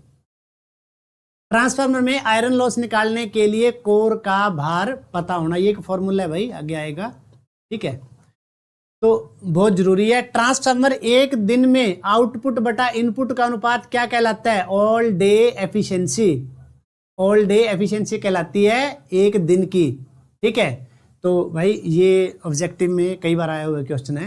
नेक्स्ट है, ट्रांसफार्मर में लोड अधिक हो जाने पर समांतर क्रम में दूसरा ट्रांसफार्मर जोड़ा जाता है। ये मैंने ऊपर आपको समझाई है भाई बात। No load flux full load flux के बराबर होता है। बहुत सारे बच्चे इस क्वेश्चन में बड़ा कंफ्यूज होते हैं भाई। इसका मतलब ये नहीं है कि फ्लक्स में किसी तरीके की लोड से कोई वेरिएशन नहीं आता, वेरिएशन आता है, लेकिन बात ये है कि प्राइमरी में जितना फ्लक्स है सेकेंडरी में भी उतना ही फ्लक्स रहेगा। वो बात अलग है कि बिना लोड के ये फ्लक्स की मात्रा अगर 100 वेबर थी, ठीक है, और लोड बढ़ने पे ये बेशक कम हुई है, ज्यादा हुई है, ये 95 होगी, ठीक है, तो बात ये है कि रहेगी दोनों में बराबर, चाहे दोनों में बिना लोड के 100 रहे और या बिना लोड के दोनों, लोड के साथ दोनों में 95 रहे। यानी इसका आप अर्थ समझने की कोशिश करना कि जो नो लोड फ्लक्स, मतलब नो बिना लोड पे जो फ्लक्स पैदा हुआ है और फुल लोड पे जो फ्लक्स पैदा हुआ है, उसकी क्वांटिटी बराबर रहेगी, फिक्स नहीं रहेंगे। ऐसा नहीं है कि दोनों कंडीशन में 100 ही रहेगा भाई। अगर बिना लोड के 100 है दोनों पे, तो लोड के साथ दोनों पे 95 हो जाएगा, तो यानी दोनों की जो मात्रा है बराबर रहती है। तो भाई ये ऑब्जेक्टिव का क्वेश्चन था जो वहां से उठा करके मैंने यहाँ डाला था समझाने के लिए, ताकि कभी भी इन फ्यूचर आपके सामने डायरेक्ट क्वेश्चन आए तो आप कंफ्यूज ना हो। नेक्स्ट है, वोल्टेज स्टेबलाइजर में ऑटो ट्रांसफार्मर प्रयोग किया जाता है। सीटी व पीटी कितने करंट को कितने करंट और कितनी वोल्टेज को नापने के लिए प्रयोग किए जाते हैं? 60 एम्पियर तक का करंट से ऊपर का करंट, ठीक है, सीटी के द्वारा, और 750 वोल्ट से ऊपर की वोल्टेज को पीटी के द्वारा नापा जाता है भाई। नेक्स्ट है, ट्रांसफार्मर कोर के लिए सिलिकॉन इस्पात सबसे उपयुक्त पदार्थ है। वोल्टेज को कम ज्यादा करने के लिए ट्रांसफार्मर में टेपिंग की जाती है। टेपिंग कैसे भाई? Same to same as it is, जैसे घरों का स्टेबलाइजर होता है और उसमें टेपिंग होती है कि आप उसको कम ज्यादा करके वोल्टेज को कम ज्यादा कर सकते हो, तो उसी प्रकार से ट्रांसफार्मर की वोल्टेज को कम ज्यादा करने के लिए भी टेपिंग होती है। Auto transformer automatic voltage step up और स्टेप डाउन करने के लिए प्रयोग किया जाता है। 500 केवी तक के ट्रांसफार्मर नेचुरल कूलिंग प्रयोग की जाती है। बक्कल डिले का प्रयोग तेल कूलिंग ट्रांसफार्मर में ही किया जाता है, यानी बक्कल डिले वहीं लगती है जहां तेल कूलिंग ट्रांसफार्मर प्रयोग किए जाते हैं। बक्कल डिले ट्रांसफार्मर के आंतरिक दोष पैदा होने पर ट्रांसफार्मर की सुरक्षा प्रदान करती है। आंतरिक दोष कैसे? कोई वाइंडिंग है, ठीक है, वो उसका इंसुलेशन मेल्ट होना शुरू हो गया अंदर से, या वो शॉर्ट सर्किट होगी हल्की, ठीक है, तो वो क्या करेगी? हीट पैदा करेगी। उस हीट से आपके ऑयल में हार्मफुल गैसेज पैदा होंगी। वो हार्मफुल गैसेज तो तेल के थ्रू फ्लो होती हुई कहाँ जाएंगी? बक्कल में। बक्कल उन्हें सेंस करेगी, सेंस करके उनको ट्रिप करेगी। तो इस प्रकार से इंटरनल फॉल्ट के रूप में हमारा जो बक्कल है वो काम करती है। बड़ी मोटरों को स्टार्ट करने के लिए ऑटो ट्रांसफार्मर स्टार्टर का प्रयोग किया जाता है। आदर्श ट्रांसफार्मर की दक्षता 100% होती है। ट्रांसफार्मर में दोष उत्पन्न होने पर सबसे पहले रिले ऑपरेट होती है। डिस्ट्रीब्यूशन ट्रांसफार्मर की जो आउटपुट वोल्टेज है कितनी है? 11/11 इनपुट है और 440 यानी 11 kV/440 वोल्ट होती है, ठीक है। ट्रांसफार्मर ऑयल के रूप में खनिज और सिंथेटिक। अब 15,000 kVA से अधिक क्षमता के ट्रांसफार्मर HT ट्रांसफार्मर कहलाते हैं और 15,000 से कम केवी की क्षमता के LT ट्रांसफार्मर कहलाते हैं। एक्सप्लोजन इवेंट को PRV प्रेशर रिलीज वाल्व भी कहते हैं। आउटपुट वोल्टेज को कम व अधिक करने के लिए टेप चेंजर का प्रयोग किया जाता है। सुरक्षा युक्ति कौन सी है? कंजर्वेटर तेल की कमी को पूरा करता है। ब्रीदर नमी को सोखता है। तापमान को नापता है। एक्सप्लोजन इवेंट फटने से बचाव करता है। बक्कल डिले इंटरनल फॉल्ट में काम करती है। ऑयल गेज ऑयल को नापता है। टेपिंग स्विच वोल्टेज को कम ज्यादा करने के लिए प्रयोग किया जाता है। भाई ये भी एक तरीके की सुरक्षा है। अगर वोल्टेज ज्यादा होती जा रही है और आप टेपिंग से उसको कम नहीं कर रहे तो भाई हाई वोल्टेज पे ट्रांसफार्मर ट्रिप हो जाएगा। तो यानी ये भी एक प्रकार की सुरक्षा ही है।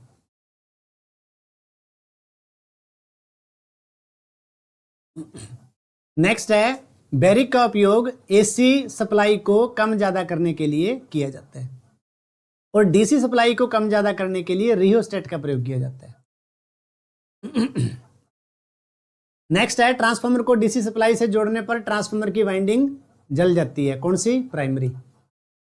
अगर ब्रीदर का प्रयोग न किया जाए तो ट्रांसफार्मर में नमी प्रवेश कर जाती है। कॉपर लॉस वाइंडिंग के प्रतिरोध के कारण पैदा होते हैं। 3 फेज वाइंडिंग के कनेक्शन, जैसे मान लो प्राइमरी भी आपकी 3 फेज है और सेकेंडरी भी 3 फेज है, तो इनके जोड़ने के तरीके हैं या तो दोनों को स्टार में, स्टार में, या स्टार डेल्टा में, या डेल्टा स्टार में, या दोनों को डेल्टा डेल्टा में आप जोड़ सकते हो। ये बात मैंने पहले रिपीट की है कि इसको डिटेल में इसके चैप्टर में ही करेंगे। नेक्स्ट है 3 फेज को 2 फेज में बदलने के लिए स्कॉट कनेक्शन या ट्रिजर ट्रांसफार्मर का प्रयोग किया जाता है। यानी 3 फेज सप्लाई को 2 फेज में कन्वर्ट करना है। करना कौन सी है? AC to AC ही करना है। समांतर स्टार इन स्टार कनेक्शन का उपयोग रेतीले पहाड़ी क्षेत्र में किया जाता है जहां अर्थिंग करना कठिन होता है।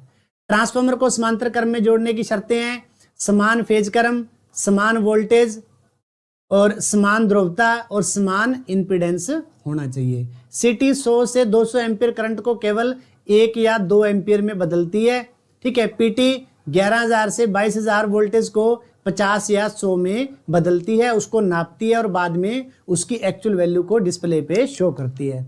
अब ट्रांसफार्मर ऑयल का गुण क्या है? अच्छा कुचालक और उच्च ज्वलनशील, मतलब उसकी इंसुलेटिंग प्रॉपर्टी भी अच्छी होती है और उसका जो मेल्टिंग पॉइंट होता है, आग लगने की जो क्षमता होती है, वो भी काफी हाई टेम्परेचर पे जाकर के ही उस पे वो आग को पकड़ता है। अब है साथियों जो ना क्वेश्चन सिंगल लाइन में काफी कन्वर्ट कर रखे हैं मैंने, जो एक एक क्वेश्चनों को अलग अलग मायने में समझाने की कोशिश करते हैं। जैसे ट्रांसफार्मर करंट और वोल्टेज को तो परिवर्तित करता है, ट्रांसफार्मर पावर और फ्रिक्वेंसी को परिवर्तित नहीं करता। नंबर ऑफ अधिक होगी टर्न किस साइड, एचवी साइड। करंट की मात्रा कम होती है, जहां वोल्टेज ज्यादा है तो वहां करंट की मात्रा कहां कम होगी, एचवी साइड। वोल्टेज की मात्रा अधिक होती है, एचवी साइड। देखो ये तीनों क्वेश्चन हैं, ठीक है, बड़े डीप तरीके से बनाए गए क्वेश्चन है भाई, ठीक है। हल्के में मत लेना, लैंग्वेज को समझना और उसके हिसाब से क्वेश्चनों को कवर करना। नेक्स्ट है क्रॉस सेक्शन एरिया अधिक। अब क्रॉस सेक्शन एरिया किसका रखा जाएगा, जहां करंट ज्यादा होएगा। जहां करंट ज्यादा होएगा वहां वोल्टेज कम होएगी, जहां वोल्टेज कम होएगी उसको क्या कहा जाता है, लो वोल्टेज साइड। इसलिए लो वोल्टेज साइड का क्रॉस सेक्शन एरिया अधिक रखा जाता है। ट्रांसफार्मर कार्य करता है एसी पर। ट्रांसफार्मर कोर सिलिकॉन, स्टील और आयरन का मिश्रण है, ठीक है। ऑटो ट्रांसफार्मर सेल्फ इंडक्शन के सिद्धांत पर कार्य करता है। ट्रांसफार्मर में आयरन और कॉपर लॉस 2 होते हैं भाई, ठीक है। नेक्स्ट है कोर टाइप लो वोल्टेज के लिए, बेरी टाइप स्पेशल उद्देश्य के लिए। प्राइमरी और सेकेंडरी आपस में मैग्नेटिक कपलिंग होती है भाई, इलेक्ट्रिकल कपलिंग नहीं, मैग्नेटिक कपलिंग होती है। ट्रांसफार्मर की दक्षता 95 से 98% होती है। ट्रांसफार्मर म्यूचुअल इंडक्शन के सिद्धांत पर कार्य करता है। एचवी वाइंडिंग पर जो है वो सुपर एनमिल्ड कॉपर पदार्थ की बनी होती है। एलवी वाइंडिंग सुपर एनमिल्ड कॉपर पदार्थ की बनी होती है। भाई एनमिल्ड वो होते हैं जो वाइंडिंग के ऊपर क्या है, एक वार्निश टाइप की लेमिनेशन की परत चढ़ा दी जाती है, ठीक है, जो वाइंडिंगों के लिए प्रयोग होती है। कॉपर अलग अलग होता है, बेयर कनेक्टर भी होता है जो रेल में प्रयोग होता है, ठीक है। स्टैंडर्ड कंडक्टर होता है जो अपनी ट्रांसमिशन डिस्ट्रीब्यूशन लाइनों में प्रयोग होता है, ACSR, ठीक है। और ये जो वाइंडिंग के लिए प्रयोग होता है ये होता है एनमेल्ड कॉपर। नेक्स्ट है स्टेप डाउन ट्रांसफार्मर में K की वैल्यू 1 से कम होती है। ये क्या है भाई, अनुपात होता है प्राइमरी और सेकेंडरी का। अगर वो डाउन है तो संभावित सी बात है कि उसकी 1 से वैल्यू कम होएगी। स्टेप अप ट्रांसफार्मर में 1 से वैल्यू ज्यादा होती है। ट्रांसफार्मर कोर में होने वाले लॉसेज आयरन लॉसेज। कोर में कौन से लॉसेज होते हैं, ट्रांसफार्मर कोर में होने वाले लॉसेज आयरन लॉसेज, वाइंडिंग में होने वाले losses copper losses. Flux leakage के कारण एडी करंट लॉस। अब मान लो ये मैंने पहले डिटेल में बता रखा है कि जो फ्लक्स का लीकेज होती है, ठीक है, उसके कारण एडी करंट लॉस पैदा होते हैं। और एडी करंट लॉस और हिस्टेरिसिस लॉस दोनों मिलकर के क्या बनाते हैं, आयरन लॉस, ठीक है। लेमिनेशन की मोटाई 0.35 से 0.5 mm। कॉपर लॉस को वेरिएबल शॉर्ट लॉस। अब नेक्स्ट आता है कि शॉर्ट सर्किट टेस्ट में एलवी साइड वाइंडिंग शॉर्ट की जाती है, ओपन सर्किट में एचवी साइड वाइंडिंग शॉर्ट की जाती है। कोर टाइप में लिंब 1 चुंबकीय पाथ 1 होता है। शेल टाइप में लिंब 3 और चुंबकीय पाथ 2 होते हैं। बड़े इंपॉर्टेंट क्वेश्चन है भाई, ऑब्जेक्टिव से सारा डाटा उठा करके मैंने सिंगल लाइन में कन्वर्ट करके तो ही दिया आपको, ताकि जब ये क्वेश्चन डायरेक्ट किसी ऑब्जेक्टिव में आए तो आपको ये कंफ्यूजन ना हो कि ये क्वेश्चन कहां से आ गया, ठीक है। नेक्स्ट है कोर सिलिकॉन स्टील पदार्थ की बनी होती है। लेमिनेशन की मोटाई 0.35 से 0.5 mm होती है भाई। हाई वोल्टेज पीटी के द्वारा नापी जाती है, हाई करंट सीटी के द्वारा नापा जाता है। करंट ट्रांसफार्मर की सेकेंडरी वाइंडिंग को खुला नहीं छोड़ा जाता। पोटेंशियल ट्रांसफार्मर की सेकेंडरी वाइंडिंग को खुला छोड़ दिया जाता है, क्योंकि भाई ब्लास्ट हो जाएगा, हैवी करंट अगर एकदम से आएगा, और इसलिए उसकी सेकेंडरी वाइंडिंग खुली नहीं होनी चाहिए, यानी वो current direct to direct pass होना चाहिए आगे। अगर आप उसको खुला छोड़ करके उस प्राइमरी के करंट को पास नहीं करवाओगे तो वो सेम टू सेम वो डीसी वाला काम हो जाएगा, वाइंडिंग ब्लास्ट हो जाएगी। नेक्स्ट है low voltage side, load side जुड़ी winding secondary winding, supply side primary winding. Transformer core 3 प्रकार की। ट्रांसफार्मर बॉडी कास्ट आयरन की बनी होती है भाई, बॉडी कास्ट आयरन की, और कोर बनी होती है सिलिकॉन स्टील की।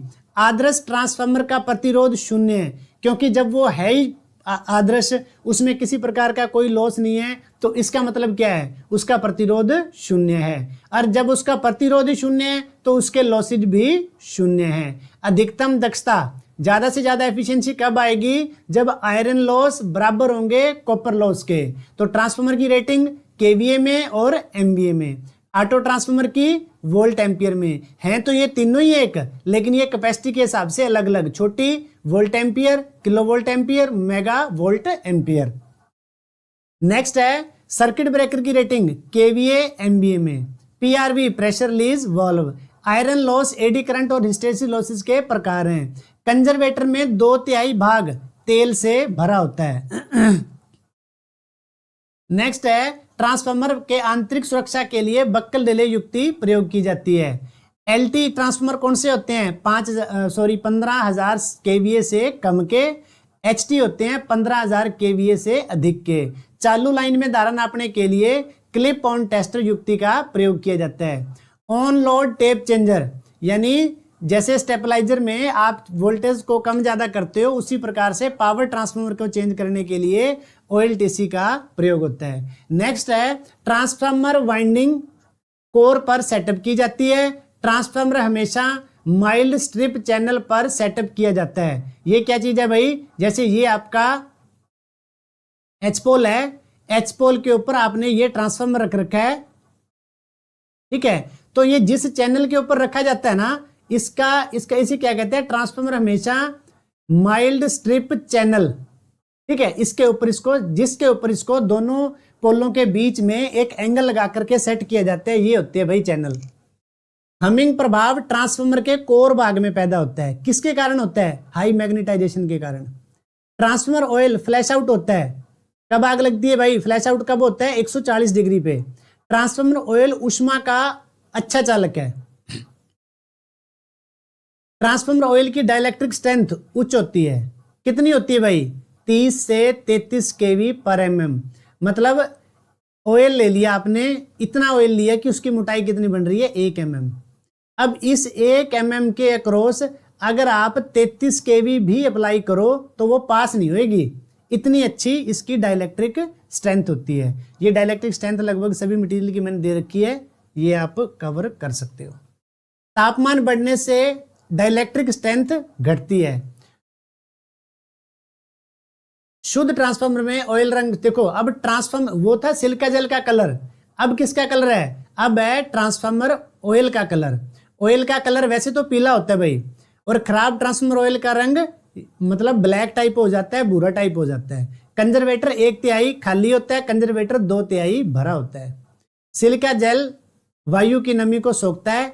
शुद्ध सिलिका जेल का कलर नीला, हल्का सफेद, कब? नमी बढ़ने के बाद। अब जो टेप चेंजर है वोल्टेज को कम ज्यादा करने के लिए, वो हमेशा एचवी साइड लगाई जाएगी। एचवी साइड क्यों लगाई जाएगी? क्योंकि आपने टेपिंग को चेंज करना है, और टेपिंग को चेंज करना है तो एचवी साइड क्यों लगाओगे? क्योंकि एचवी साइड करंट की मात्रा कम होती है। जहां करंट की मात्रा कम होती है, वहां अगर आप उसको मूव करोगे स्विच को, तो स्पार्किंग कम पैदा होती है, क्योंकि स्पार्किंग को पैदा कौन करता है? करंट। बात समझ आई भाई?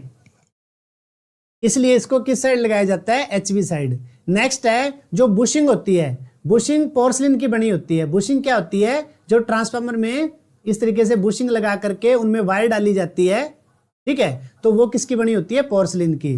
बुशिंग का कार्य है लाइव पार्ट को बॉडी से अलग करना, यानी तार को बॉडी से अलग करना। बक्कल डिले में 2 फ्लोट होते हैं। एक फ्लोट होता है अलार्म का, दूसरा होता है ट्रिपिंग का। पहले अलार्म आएगा, बाद में ट्रिपिंग आएगी डायरेक्ट। नेक्स्ट है बक्कल डिले गैसीय सिद्धांत पर कार्य करती है। आदर्श ट्रांसफार्मर की दक्षता 100% होती है। आदर्श ट्रांसफार्मर का प्रतिरोध 0 होता है। आदर्श ट्रांसफार्मर का वोल्टेज रेगुलेशन भी 0 होता है। इस बात को भाई समझने की जरूरत है। वोल्टेज रेगुलेशन क्या होता है? मान लो कोई ट्रांसफार्मर है, पहले है नील लोड पे, ठीक है, तब तो क्या है, उसकी जो वोल्ट आउटपुट है, ठीक है, वो जैसे आपने 11 दी, उसने 440 निकाल दी, ठीक है, ये इसका स्टैंडर्ड था। लेकिन अब क्या हो गया? अब हो गया फुल लोड। फुल लोड पे वोल्टेज में गिरावट आती है। तो जैसे ये वोल्टेज में गिरावट आती है ना, इसे कहा जाता है वोल्टेज रेगुलेशन। तो अब मान लो एक नॉर्मल ट्रांसफार्मर है, उसमें तो ये गिरावट आ गई, मान करके चलो 10%। 440 में कितनी गिरावट आ गई? 10%।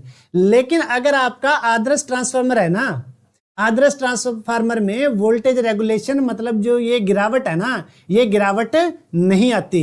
यानी अगर पहले 440 दे रही है ना बिना लोड के, तो आपको फुल लोड पे भी वो आउटपुट पे 440 ही मिलेगी। यानी वोल्टेज रेगुलेशन में जो वोल्टेज रेगुलेशन है वो क्या रहता है आपका, शून्य रहता है, किसी प्रकार की कोई परसेंटेज उसमें नहीं रहती। नेक्स्ट है प्राइमरी वोल्टेज, सेकेंडरी वोल्टेज, ये आइसोलेशन ट्रांसफार्मर में प्रयोग होते हैं। ठीक है, जिस जगह पे देखो वैसे तो क्या होता है, या तो प्राइमरी कम हो या सेकेंडरी कम हो, मतलब एक ज्यादा एक कम होनी चाहिए रूल के हिसाब से अगर कोई आपका ट्रांसफार्मर है तो, क्योंकि तो ही वो स्टेप अप स्टेप डाउन करेगा।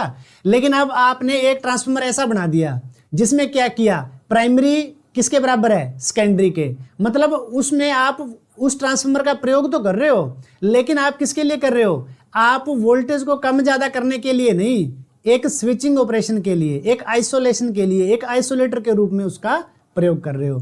तो जब प्राइमरी वोल्टेज सेकेंडरी वोल्टेज के बराबर हो सकती है किसमें, आइसोलेशन ट्रांसफार्मर में। भाई ये क्वेश्चन अब देखने में आसान लग रहा है, लेकिन जिस दिन ये ऑब्जेक्टिव फॉर्म में अगर डायरेक्ट आ जाता ना, आज तो चलो मैंने समझा दिया ये, लेकिन अगर यही क्वेश्चन आपके सामने डायरेक्ट आ जाता तो आंखें खुली की खुली रह जाती कि ऐसा कौन सा ट्रांसफार्मर है जिसमें प्राइमरी और सेकेंडरी दोनों बराबर हो।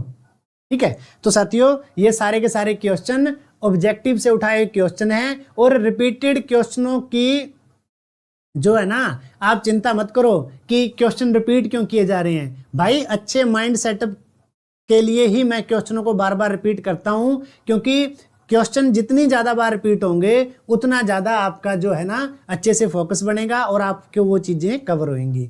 नेक्स्ट है कोर टाइप की कोर में फ्लक्स लीकेज अधिक होता है, वेरी टाइप की कोर में फ्लक्स लीकेज कम होता है।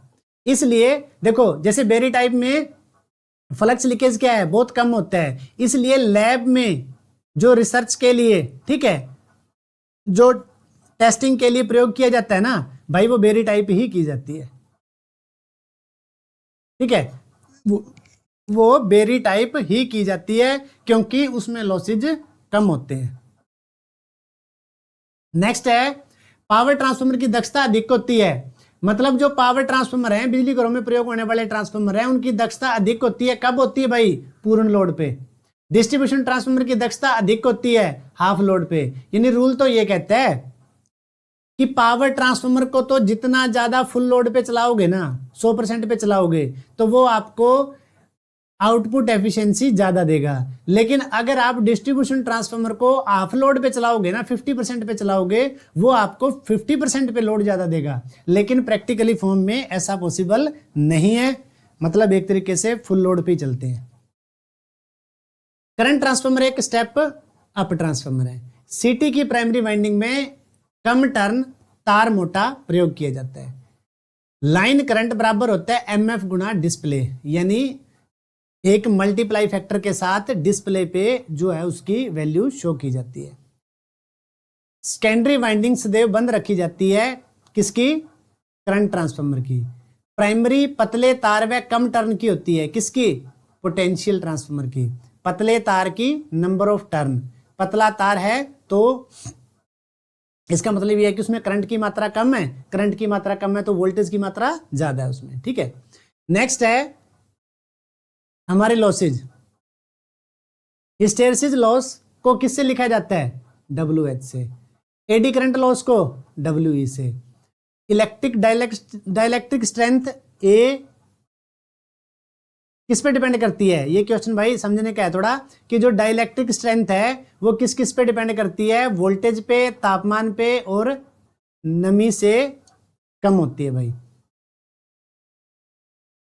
नेक्स्ट है वोल्टेज रेगुलेशन और दक्षता जानने के लिए संपनर टेस्ट प्रयोग किया जाता है। संपनर टेस्ट को बैक टू बैक टेस्ट भी कहा जाता है। ओपन सर्किट ट्रांसफार्मर में होता है, मतलब आयरन लॉस निकालने के लिए होता है, HV साइड को ओपन करते हैं। शॉर्ट सर्किट ट्रांसफार्मर में होता है, मतलब कॉपर लॉस को निकालने के लिए यूज किया जाता है, LV साइड किया जाता है, LV को शॉर्ट किया जाता है। संपनर टेस्ट ये टेम्परेचर और दक्षता दोनों को निकालने के लिए किया जाता है, ट्रांसफार्मर में किया जाता है। इसके लिए 2 ट्रांसफार्मर प्रयोग किए जाते हैं। Crackle test, crackle test transformer में किया जाता है तेल की नमी और तेल में डस्ट के पार्टिकुलर निकालने के लिए। और तेल की डाइलेक्ट्रिक स्ट्रेंथ कितनी होनी चाहिए? 30 से 33 केवी पर एमएम। इसको किसके द्वारा नापा जाता है? इसको मतलब बीडीवी टेस्ट या डाइलेक्ट्रिक स्ट्रेंथ टेस्ट के नाम से इसको जाना जाता है, ठीक है। और इसको पूर्ण बार पे ही परफॉर्म करवाया जाता है। इसमें 2 इलेक्ट्रोड के बीच 4 mm की दूरी होती है। तो इस प्रकार से बाकी जो ये टेस्ट हैं ये हम पीछे वाली मशीनों में कवर कर चुके हैं। नेक्स्ट है शून्य बार से पूर्ण बार पर प्राइमरी में फ्लक्स स्थिर रहता है। करंट ट्रांसफार्मर और पोटेंशियल ट्रांसफार्मर की रेटिंग वोल्ट एम्पीयर में ली जाती है। ट्रांसफार्मर कोर हाई परमेबिलिटी और निम्न रिलेक्टेंस। परमेबिलिटी तो वो होती है जो ज्यादा से ज्यादा फ्लक्स का फ्लो करवाए, और निम्न रिलेटिविटी वो होती है वो मतलब कम से कम फ्लक्स का विरोध करे। तो ये दोनों चीजें, दोनों गुण किस में होने जरूरी हैं भाई? ये दोनों गुण जरूरी हैं आपकी ट्रांसफार्मर की कोर में। नेक्स्ट है ट्रांसफार्मर में लेमिनेशन के लिए वार्निश प्रयोग किया जाता है। ट्रांसफार्मर की दक्षता लोड करंट और लोड पावर फैक्टर पर निर्भर करती है। मतलब दक्षता भी कैसे अच्छी रहेगी उसकी कि आप उस पर कितने % करंट डाल रहे हो उसकी कैपेसिटी का, और किस प्रकार का पावर फैक्टर उसके लोड के द्वारा जुड़े हुए से मतलब मिल रहा है। नेक्स्ट है ट्रांसफार्मर श्वसन संपन्न करता है, ठीक है, नो लोड और कम लोड पर। मतलब वो जो श्वास प्रक्रिया है वो ज्यादा संपन्न होती है कब? नो लोड और कम लोड पे। ट्रांसफार्मर का पावर फैक्टर लोड पे निर्भर करता है। क्लिप ऑन टेस्ट प्रयोग किया जाता है सिटी में। 3 फेज टू 2 फेज में बदलने के लिए टीजर ट्रांसफार्मर का प्रयोग किया जाता है। ऑटो ट्रांसफार्मर को बूस्टर ट्रांसफार्मर भी कहते हैं। ट्रांसफार्मर में ऑयल में नमी जांचने के लिए क्रैकल टेस्ट का प्रयोग किया जाता है। पीआरवी दबाव के सिद्धांत पर कार्य करती है। शॉर्ट सर्किट किया जाता है एलवी साइड को। कोर की मोटाई होती है 0.35 से 0.5 mm। ट्रांसफार्मर की दक्षता की शर्त है आयरन बराबर कॉपर लॉसेज। ट्रांसफार्मर में primary to secondary energy transmit होती है बाय फ्लक्स। मतलब जो किसके द्वारा? फ्लक्स के थ्रू पास होता है भाई। किसी भी ट्रांसफार्मर का जो load current full load current का 2 से 5% होता है। किसी ट्रांसफार्मर में load current full load current का 2 से 5% होता है। स्ट्रेंथ होगी 33 केवी पर एमएम। किसी ट्रांसफार्मर का मैग्नेटिक पाथ लो रिलेक्टेंस वाला होना चाहिए। लो रिलेक्टेंस जो फ्लक्स का विरोध कम करे। सीआरजीओ क्या होती है? Cold rolled grain oriented steel. Core बनाने का एक स्पेशल डिजाइनड मटेरियल है। किसी ट्रांसफार्मर के मैग्नेटिक पाथ में लो रिलेक्टेंस को कम करने के लिए ट्रांसफार्मर की कोर आयरन की बनाई जाती है या फिर सीआरजीओ की बनाई जाती है। किसी ट्रांसफार्मर की रूटीन एफिशिएंसी निर्भर करती है उसके लोड करंट और उसके लोड के पावर फैक्टर पर। किसी ट्रांसफार्मर की लेमिनेशन की थिकनेस होती है 0.4 से 0.5 mm। ट्रांसफार्मर की प्राइमरी और सेकेंडरी के इमेज रेजिस्टेंस अनंत होता है भाई। ट्रांसफार्मर के अंदर हार्मोनिक्स जनरेट होने का मुख्य कारण क्या होता है? कोर का सैचुरेशन हो जाना, ठीक है। कोर सैचुरेशन होती है, ठीक है, उसकी वजह से मतलब जो है ना हार्मोनिक्स जनरेट होते हैं जिसमें इसमें लॉसेज भी होते हैं, साउंड क्रिएट होती है। इस तरीके से ये ऑब्जेक्टिव में आएगा, वैसे मैं टाइम लगा करके उसमें आपको समझा दूंगा ये। नेक्स्ट है star star connection balance load के लिए, ठीक है। मतलब जहां तीनों फेजों में लोड बैलेंस हो आर वाई और बी में, वहां प्रयोग किए जाते हैं स्टार स्टार कनेक्शन। तो नेक्स्ट है डेल्टा स्टार कनेक्शन अनबैलेंस के लिए, जब तीनों ही फेजों में जो लोड है अनबैलेंस हो, ठीक है। हेलिकल कॉइल प्रयोग की जाती है लो वोल्टेज साइड, ठीक है, ऑफ हाई केवीए ट्रांसफार्मर। किसी ट्रांसफार्मर में हार्मोनिक्स प्रोड्यूस होने पर ट्रांसफार्मर का कोर लॉसेज और कॉपर लॉसेज दोनों इंक्रीज होते हैं। संभावित सी बात है भाई, मैंने पहले बताया। किसी ट्रांसफार्मर में हाई फ्रिक्वेंसी के रूप में एयर कोर का प्रयोग किया जाता है। किसी ट्रांसफार्मर में आयरन लॉस मेजर किए जाते हैं लो पावर फैक्टर मीटर से, लो पावर फैक्टर मीटर से, ठीक है। शेल टाइप कोर का प्रयोग किया जाता है मैग्नेटिक लीकेज को कम करने के लिए, क्योंकि कोर में ज्यादा होते हैं इसलिए किसका किया जाता है? शेल टाइप का। किसी भी ट्रांसफार्मर के आयरन लॉस कैलकुलेट किए जाते हैं उससे उसकी ट्रांसफार्मर की कोर से और योक के भार से, ठीक है। क्योंकि बॉडी जितनी ज्यादा हैवी होएगी, जितना ज़्यादा बड़ी होएगी और कोर का साइज जितना ज़्यादा बड़ा होएगा आयरन लॉस भी उतने ज़्यादा होंगे। ट्रांसफार्मर की सप्लाई फ्रिक्वेंसी बढ़ने से ट्रांसफार्मर की रेटिंग बढ़ जाती है। किसी भी ट्रांसफार्मर में हमिंग की जो आवाज़ पैदा होती है वो मैग्नेटाइजेशन के कारण होती है। किसी ट्रांसफार्मर का रेगुलेशन मैक्सिमम होता है जब पावर फैक्टर लैगिंग होता है। रेगुलेशन मतलब जो वोल्टेज का उतार चढ़ाव है वो भी ज़्यादा होता है जब पावर फैक्टर लैगिंग होता है। लैगिंग माने कम होता है, लीडिंग नहीं होता। ठीक है, ट्रांसफार्मर में मिनिमम वोल्टेज रेगुलेशन तब होता है जब ट्रांसफार्मर का पावर फैक्टर लीडिंग होता है। बात समझ आई भाई? किसी भी ऑटो ट्रांसफार्मर की जो एफिशिएंसी है वो इंक्रीज होती है जब उस ट्रांसफार्मर का ट्रांसफार्मर रेशियो यूनिटी हो। मतलब कहीं तो हमारा के जो है, ठीक है, जब उस ट्रांसफार्मर का रेशियो क्या है, यूनिटी हो भाई। यूनिटी माने इकाई, 1 माना जाता है। ट्रांसफार्मर कोर लेमिनेशन की जाती है एडी करंट लॉस को कम करने के लिए। ट्रांसफार्मर पावर को तो ट्रांसफर करता है, ट्रांसफार्मर करंट और वोल्टेज को कन्वर्ट करता है। ट्रांसफार्मर पावर और फ्रीक्वेंसी को कन्वर्ट नहीं करता।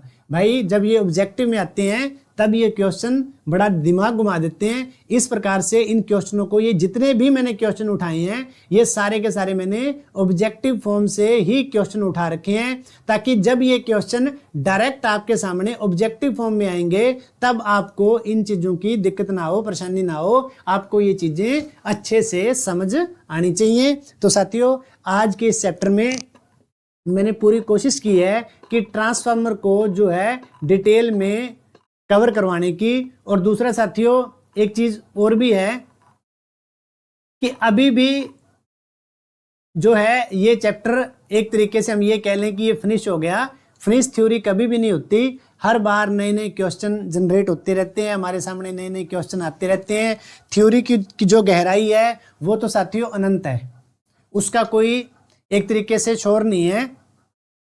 तो थ्योरी की गहराई अनंत है, बस ये है कि हम दिन प्रतिदिन प्रयास करते जाएं और उसकी गहराई में जाते जाएं, ताकि जो ये चीज़ें हैं हमें बहुत अच्छे से कवर होती जाएं साथियों। तो इस प्रकार से साथियों आज के इस चैप्टर में हमने ट्रांसफार्मर को बड़ा डिटेल से किया है। नेक्स्ट जो हमारी ट्रांसफार्मर की क्लास जब भी रहेगी तो वो हमारी किस चीज़ की रहेगी, ट्रांसफार्मर ऑब्जेक्टिव फॉर्म की रहेगी। और ऑब्जेक्टिव में हर ऑब्जेक्टिव क्वेश्चन को बहुत अच्छे से नए फॉर्मेट के साथ आपको समझाने की कोशिश की जाएगी। और उसमें भी मेरी कोशिश रहेगी कि मिक्सअप क्वेश्चन डाल करके ही मैं आपको कवर करवाऊं, कि अगर मैंने टोटल 200 क्वेश्चन डाले हैं तो 200 में से 60-70 की एवरेज बेसिक की रहे, उसके बाद डिटेल में से क्वेश्चन रहे और उसके बाद न्यूमेरिकल पोर्शन में से भी कवर रहे, ताकि जब हम ऑब्जेक्टिव के उन 200 को कवर करें ना, हमें ऐसा लगे कि हमने ओवरऑल ट्रांसफार्मर को बहुत अच्छे से कवर कर लिया है। तो साथियों इस प्रकार से